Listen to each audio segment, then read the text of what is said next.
targetnya meningkat banyak, nggak ada lagi jawabannya kalau tidak itu. Ini tahun 2024. 2004 targetnya 145.000. Saya mendapat data dari Dirjen Perumahan, baru tercapai 34.000 per hari ini. Anggarannya 14 triliun. Bayangkan, ini kita tahun ini, itu targetnya hanya 145.000. Per hari ini, baru tercapai 34.000.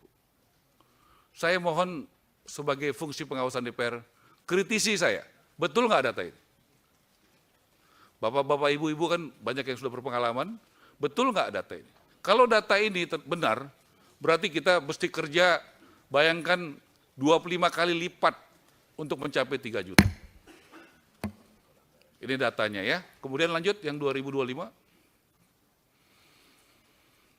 Anggaran kami dari 14 jadi 5 triliun. Mesti bangun 3 juta rumah.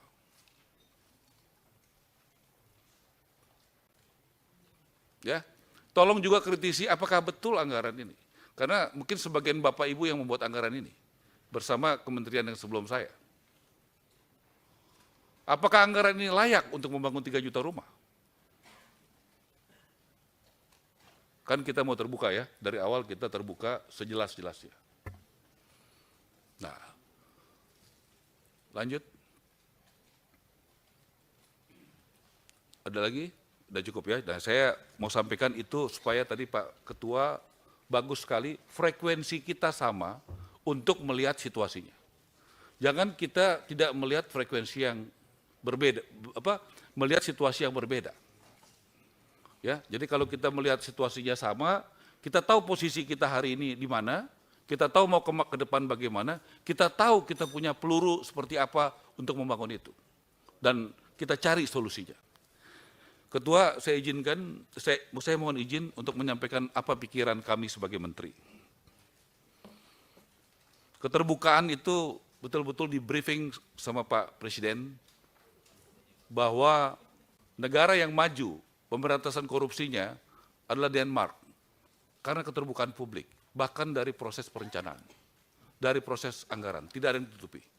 Sehingga kontrolnya bukan hanya internal audit seperti Irjen, BPK, BPKP, tapi publik mengontrol. Bukan hanya DPR, tapi juga kekuatan publik. Kita bisa sepakat gitu, Ketua? Oke ya, kita ketok ya, Ketua ya. Gitu. Paling enggak untuk kementerian kami. Gitu ya. Kedua, SOTK ini yang akan jadi mesinnya saya, Pak Ketua. Bahkan saya ingin mendapat masukan, di tengah keterbatasan saya paham tentang birokrasi saya. Tolong kasih masukan, saya akan bentuk tim seleksi yang melibatkan Pak Fahri sudah siapkan dari UI dan sebagainya. Saya mohon masukan. Yang bisa menjalankan tugas berat ini siapa? Karena Ketua mungkin sudah 15 tahun di sini, sudah tahu orang-orang yang terbaik, orang-orang yang bersih, yang jujur, yang mau kerja keras. Saya baru di sini, saya 15 tahun di Komisi Keuangan. Kalau di Komisi Keuangan, saya cukup tahu siapa yang baik dan bagus di kementerian yang menjadi mitra kerja saya. Saya baru seminggu jadi menteri, seminggu. Jadi tolong juga bantu saya dari awal. Jangan ragu-ragu, Ketua. Ya, saya mau libatkan dari awal, bahkan kami akan punya 4 dirjen. Saya sudah minta sekjennya dari Departemen Keuangan, irjennya dari Jaksa Agung. Membuat sistem anti korupsi bagaimana. Silakan, mau terbuka, whistleblower, dan semua rapat kami terbuka, Ketua, pakai YouTube, di kementerian kami tidak ada rapat tertutup. YouTube-nya sudah ada, bisa diakses.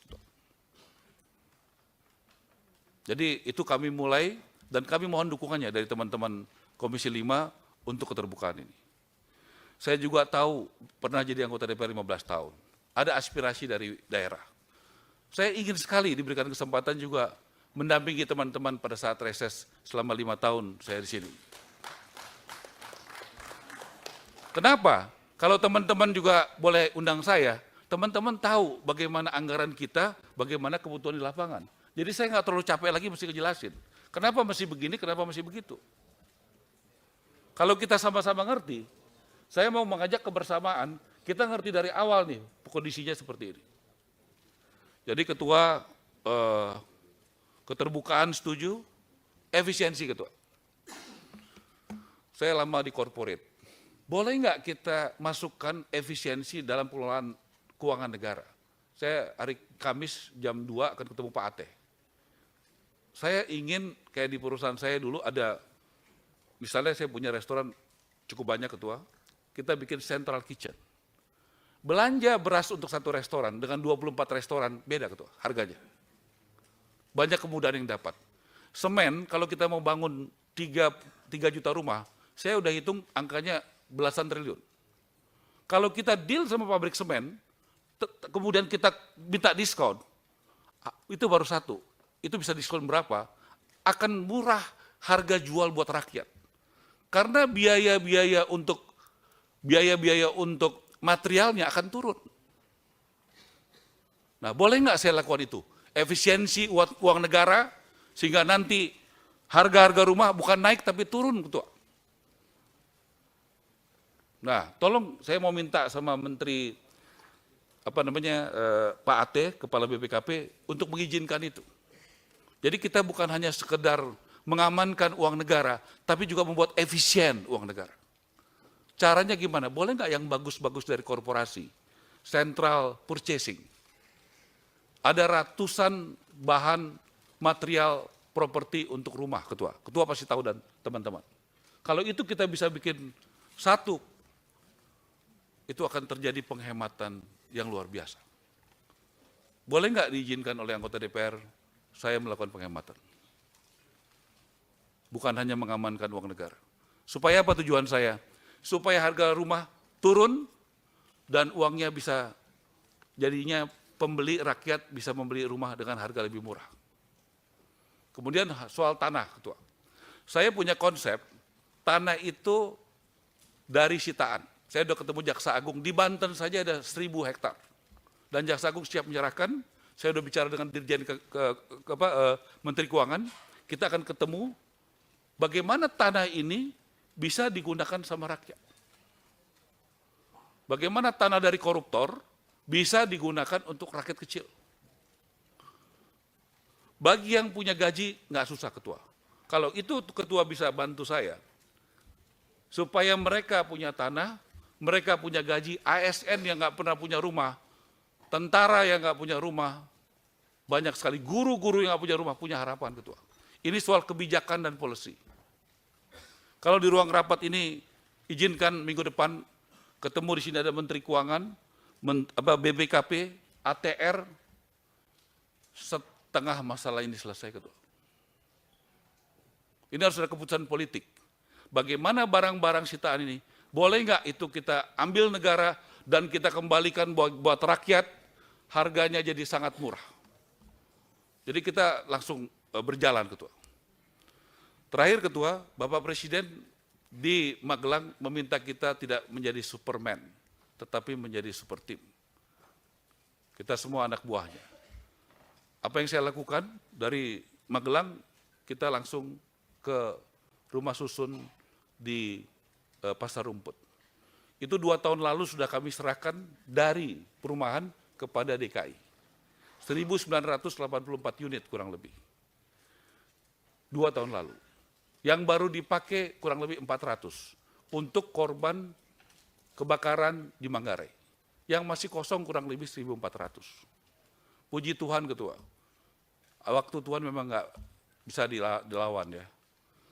Jadi saya dan Mendagri datang, itu mereka sudah mau pasarkan, bukan mau, sudah pasarkan dengan harga 3,5 juta untuk disewakan per bulan. Untung kita punya PJ Gubernur yang punya hati. Pak, batalin saya minta. Saya nggak punya kewenangan, karena itu sudah serahkan. Saya cuma minta himbauan. Kalau 3,5 juta itu bukan rakyat kecil, Pak. Nggak mungkin rakyat kecil di Jakarta bisa bayar 3,5 juta sebulan. Nah, akhirnya kita hitung, itu kebutuhannya itu kurang lebih 18 M setahun, di breakdown 1,5 miliar per bulan, itu ketemu angka 1,250.